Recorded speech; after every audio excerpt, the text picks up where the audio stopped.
Procrastination will always cost you four things. It will always cost you four things. Today, got off to a late start. Yes, that happens to all of us from time to time.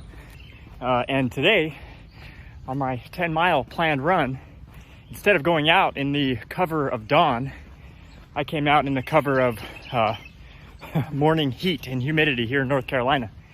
And it's costing me. The first thing it's costing me is time. This is going to take longer because it's hotter right now. My delay is now making it take longer. The second one is efficiency. I'm slower. I'm not as efficient. It's taking more to keep my body moving. I'm dehydrated. I didn't bring enough water for the conditions, so I'm way less efficient. Third, it's costing me effort. It's harder. I've got to push harder. My body hurts. Mentally, I've got to put in more energy to say, don't cut it short, just keep going. My ego, I've got to let my ego know that, hey, we're going to go slower today, and you've got to be okay with that. And the last one is money. It's costing me money because this is time I should be working in my business. I should be back home already showered, and I'm not. So it's costing me money. It's costing me revenue generating activities that I could be doing otherwise. And I guarantee, and I know that there's several of you like, I perform better when it's the last minute.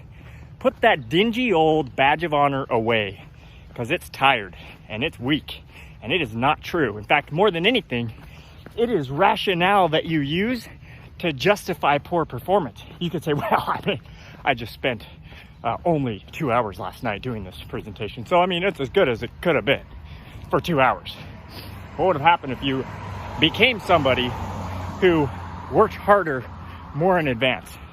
You put more depth and energy and effort into the preparation, the revisions, the adjustments, so that you could actually show up on race day, performance day, and actually knock it out of the park and feel great about it, instead of making these sorry excuses for it not being just quite what it could have been had you been more dedicated and committed early on. So I promise you, your procrastination is costing you these four things every single time. What is it that you're procrastinating? Well, I'll just give you one idea.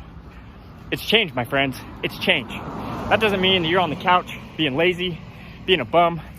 That means that wherever you are, you know there's another level for you that's going to require change.